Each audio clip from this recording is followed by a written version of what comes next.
Welcome to part 5 of the Cluckin Heist, Disorganized Crime. Now, how you go about this really dictates how the heist goes. Now, I would recommend that you go the stealthy approach. If you don't have a suppressor, I highly recommend that you get one, but if not, that is totally fine. We can always go loud and get it done and be a-okay. So, for now, we're going to not worry about that. Basically, the first thing we're going to have to do is head towards the Cluckin franchise, but what we're going to end up running into, which, if you're going to do it, you might as well get a faster vehicle. Right now, honestly, it doesn't really matter what kind of car you use because the first objective is super chill. Basically, what we have to do is go up to 2 different vans. There's going to be 2 vans that we have to hack, which we have our hacking tool from a previous mission, which we got from the Terabyte, right, in part 2 or 3. So basically, what we got to do is head towards those vans, and they're really close by. They're both close to each other. They're going to go in opposite directions, but they won't stray too far. Honestly, it's pretty chill to get to them. There's going to be no resistance, no enemies, nothing you have to worry about. If you don't have a personal car or your car is impounded like mine is, you can just take a vehicle like I did. So basically, once you get close to the objective, you're going to notice that there's 2 van icons that pop up on your mini-map. Now, there's a few ways you can go about this. So basically, you have to stay close to the van and engage the hacking sequence. Now, if you stray too far, you'll have to do it over again, which isn't a big deal. However, you can choose to blow them up once the hack is complete and get them out of the way, but you can benefit yourself. If you do not blow them up, you are able to kill the people and all that, keep the vehicle going. You're able to pick up a Cluckin outfit. What that will allow you to do is once we basically reach the warehouse, after getting rid of both the vans or destroying them or just the people, it will allow you to be a little more stealthy and allow you to have a little more time before your cover is blown. So rather than just recklessly blowing up the vans, try and eliminate the people if you can once the hack is complete so that you can get the Cluckin outfit, as it will be a little more beneficial, especially if it's your first time doing it. But once they are out of the way, we now have to head to the warehouse. And just like money on the ground, it will be very visible. Like the Cluckin outfit, it'll be clearly on the ground in a little gym bag or whatever, and then you can equip it, which will allow you to be more stealthy. And also, if you are more stealthy, when you exit the garage after we complete what we need to do, which I will explain in a minute, it makes life a little bit easier, and your getting out of there is a lot easier as well. So for now, just go ahead and make your way to the garage, and then we'll go from there.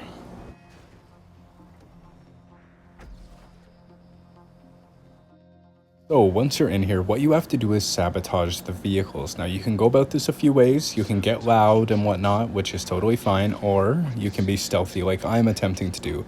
Now you can do this perfectly, you can mess it up, and you can completely mess it up. Let me explain.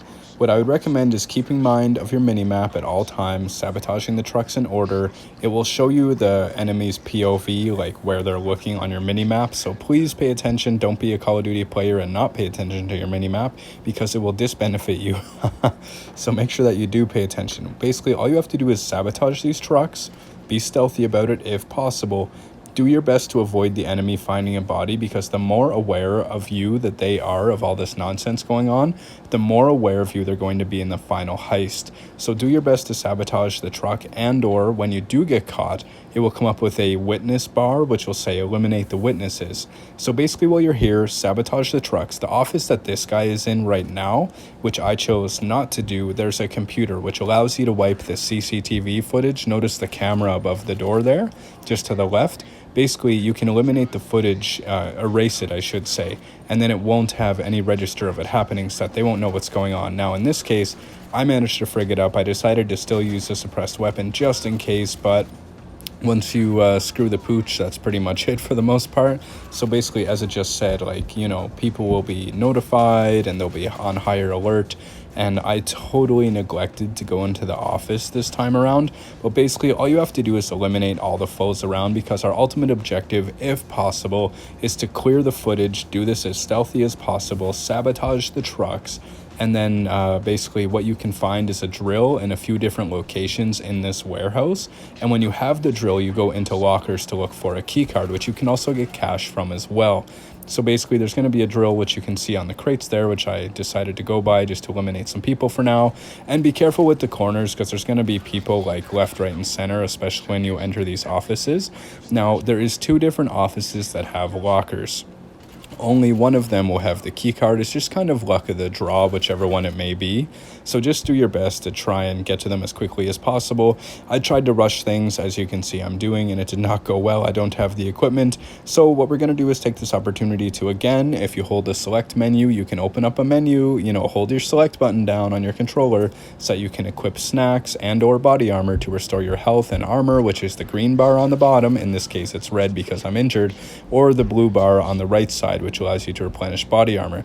So go ahead and pick yourself up a drill here and head into one of the two offices, to which you're going to drill the lockers until you find a key card. But don't be like me and neglect to basically erase that CCTV footage. The second you can get into that office and delete that footage, the better, because then you don't have to worry about it, because then they're fully aware. All you have to do is drill these lockers until you successfully find a key card. Now, mind you, not eliminating people is a poor choice. If you can stealthily get rid of these people, or just get rid of them in general if you decide to be loud, as long as you eliminate the witnesses and get rid of the CCTV footage, then they will not be as alert during the heist. So your decisions in this one really matter. Ultimately, the ones before this really don't, but the final step before the heist really does. So just go ahead and go into the two different rooms, which both have two different sides of lockers. And all you have to do, like I said before, just drill until you find the key card. You don't really have to worry about the extra cash you're going to get. It's not really worth it compared to the heist reward that you're going to get from this. Now, you might get lucky like I did and get it in the first room, but you might also get it in the second. So just drill as quick as you can. And again, try not to forget to erase the CCTV footage, because as it notified me earlier, it said that it could see a body, which is unfortunate, and I frigged it right up, which now basically makes them alert as can be for the heist, because they know that somebody's coming. So as long as you can eliminate these people, eliminate the witnesses, whether it's stealthy or loud, and wipe the footage, you'll still be okay. And if you do manage to do it stealthily and delete the footage, then you're able to go into, basically when you exit this area right now that we're loading back out onto the main street, you're able to get a truck when you're in the Cluckin outfit and drive back to the area that you need to without any trouble at all. Truck would be on our right now. See that blue truck right there? That's the one that we would be taking if you manage to pull it off stealthily. Otherwise, if you're loud and stupid and forgetful like I am most of the time, then you're going to have a bit of a fight on your hands. You're going to have the people chasing you again, like we have in just about every other part of this heist, which is annoying and they're such a pain to deal with. But just do your best to get rid of them, destroy them, and make as much distance as possible. And the reason I say that is because now your objective is to escape the cartel instead of peacefully driving back to where you need to go, which is really unfortunate. This was a poor choice to make, but it's okay. It's super manageable. Just avoid the main roads, because then they have like predictable spawns, right? They'll spawn ahead of you, behind you, at certain roads and all that fun stuff. So just make your way out into the mountains again. Like being out in the middle of nowhere on the hills, the mountains is definitely the way to go, so that you don't have to worry about the nonsense ahead if you do go loud like I did. So just make your way into the mountains. All you have to do is escape the cartel, you complete the objective, and then that will be the end of this part, which is part 5, which again really dictates how things go. The quieter the better, the stealthier the better, as goes most things. But if you are loud, you're going to have a lot more trouble on your hands, even when you load up into the finale. Rather than being stealthily put into the warehouse, which spoilers for the next part, but that's okay. Rather than being stealthily, like when the next part loads up in the finale, basically you're snuck in via a forklift in a box. But if you go loud, then they're already anticipating you to sneak in and they will engage you immediately. So it does make a difference in the heist. Mind you, once you are in the finale of the heist, you're going to get engaged regardless. If you could do it perfectly stealthy, I would be super impressed, because there's people everywhere. But for now, we won't worry about it. So for now, just focus on escaping the cartel, hide out in the mountains, and once you do eventually escape them and they stop spawning, you will complete the objective, and then you're on to the finale of the mission. So stealth is your friend. Get a suppressor if you can. If not, eliminate everybody, wipe the footage, and you will be a-okay. But once you do eventually escape them, mission complete, you're good to go. So we're on to the finale and headed towards 750k if it's your first time, or 500k if it's your second, third, fourth. Here we go.